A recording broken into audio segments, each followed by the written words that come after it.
this is something we talked about before we started the show. Wasn't on the rundown originally, but we might as well get into it now. And that is a trailer that dropped yesterday for this new Predator project. Who the hell saw this coming? Oh, wait, Jeff Snyder did on Hot Mic. But anyway, Hulu has premiered the first official trailer for Predator Killer of Killers, the new animated anthology feature from Prey director Dan Trachtenberg. The story follows three of the fiercest warriors in human history and their engagements with the creatures from the live-action films. One is a Viking raider guiding her young son on a bloody quest for revenge. It's time I tell you. Another is a ninja in feudal Japan who turns against his samurai brother in a brutal battle for succession. There's also a World War II pilot who takes to the sky to investigate an otherworldly threat to the Allied cause. While all these warriors are killers in their own right, they are merely prey for their new opponent, the ultimate killer of killers. The project is one of two Trachtenberg directed Predator films releasing soon, the other being the live-action Predator Badlands, which was previewed at CinemaCon, starring Elle Fanning, which will open November 7th, only in cinemas. Predator Killer of Killers will release on Hulu on June 6th. So, Sean, your thoughts on this trailer? Did you like this thing? Did it do it for you? And what's with all the samurai content happening now within our lives? So what are your thoughts on this, man? I am so on board with this that everything about this, I am so down. You go back 15 years ago when Predators came out, which I like it more than most people. It's a safe follow-up, but there's a sequence in it where a guy pulls out a samurai sword and fights a predator. And it could put this idea in a bunch of our heads of like, well, that could have been cool. That could be a cool movie if you play that out. Yeah. And then they do the movie Prey that makes it clear. You take the predators and you take them global, you take them to all these different cultures and have them battle the best killers throughout human history. That's a great concept. And now we're getting an anthology series, which is a way to play that out.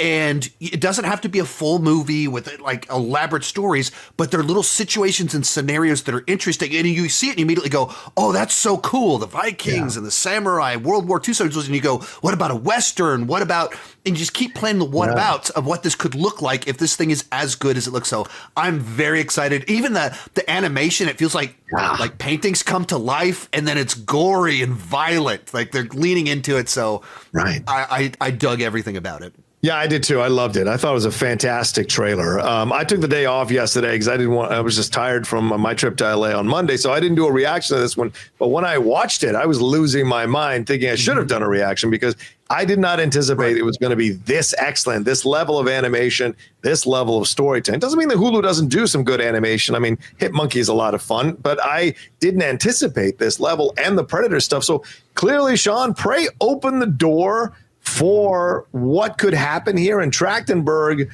not necessarily a James Gunn, not necessarily Kevin Feige, but certainly in this corner of the Predator universe, he is creating some really interesting content. And where that goes next, because now we're all looking forward to a Predator Badlands trailer whenever that's coming out. But this idea of having this go about, you said what about, it's almost like what if, but it's called what about now in the world of Predators. That is a lot of fun to explore in this one. The animation, the storytelling, and the different types of warriors they're using from different times in history. That's exciting to people. And again, covers a lot of ground for people who like this kind of stuff. Like a person who likes a Viking might not be a samurai person. A samurai person might not be a World War II pilot person, but you're covering those three stories. So you've got enough interest from all these different quadrants of people to enjoy this stuff. Well, even just the nature of the trailer, you immediately see the different scenarios that get interesting, where they're doing like the fighter pilots battling the Predator, and they shoot the hook through the plane. You go, that was so cool. and there's just the different types of action that it just got me excited and giddy. And it's like they realize we don't need to really overthink this too much. There's something in the Predators. Like, let's take the best killers from Earth and put them on this hunting ground. They went, that was almost the perfect idea. Yes. But it was like, let's go throughout time.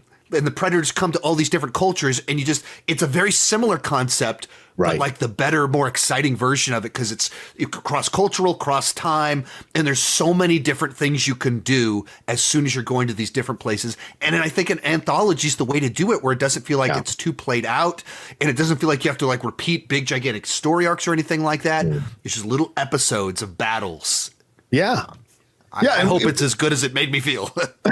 We see these franchises opening the door to this more and more. John Wick's got an animated one animated series coming out. So, with Star Wars all the way back with Clone Wars was kind of opening the door to animation that would be canon and connected to the overall story. So you see here that now these franchises in 2025, 2024 and are opening the door more and more to the animated content going side by side and hand in hand with a theatrical content. Even James Gunn with Creature Commandos with the Frank Grillo part is connecting that up to live action, as we're going to see him in Peacemaker season 2. Right. And it's just interesting to see the way that that with streaming and with kind of these different options, that storytelling is getting expanded, that there's ways to have like formal canon ideas that are given a budget. Sometimes you'll get movie stars, and it's like the guy doing it. It's Dan Trachtenberg, the same guy that did Prey, same guy that's doing Badlands. He went, I have more than one good idea. Like people loved that. Like we're taking it, and Native Americans do, like people like that. Let's play that concept out. But I also have this other movie concept. Let's do both. And they went, yeah, let's do it. And we're in a time like we're getting 2 different Predator movies this year that are so wildly different. That's awesome. Yeah, I agree with you 100%. And so you hope all of it works out and people get excited about it. But I want to see this explored more and more, the animation side of things, because I think we're in a golden age of new animation. Blue Eye Samurai, all this stuff that's happening here on all these different networks. There's really, although the animation itself is starting to constrict a little bit since the strikes, the quality of this animation is really high level that for us nerds and geeks who are into this kind of stuff, which I'm excited about to see continue. Which just feels like over the last few years, there have been so many interesting things happening with animation. Yeah. Like I wouldn't have thought going into a Predator movie that I'd be like, oh, that looks really cool. Right. But it does. And they're getting animators that are bringing something new to the table, and combining certain aspects of what you can do with digital as well as classic animation techniques and merging them together and bringing art into it. And there's so many different things they're able to do these days where so many animated projects just look really cool and really interesting. Yeah, Arcane, Invincible, The Boys stuff. Like, there's so much that people can choose from, and Netflix has opened the door to even more anime coming through here. I've noticed last night I was going through suggestions how many of those titles are animated, and so it's exciting right now to be in that field for sure. Love, Death, and Robots is another one too that I enjoy seeing some of the animation from that as well.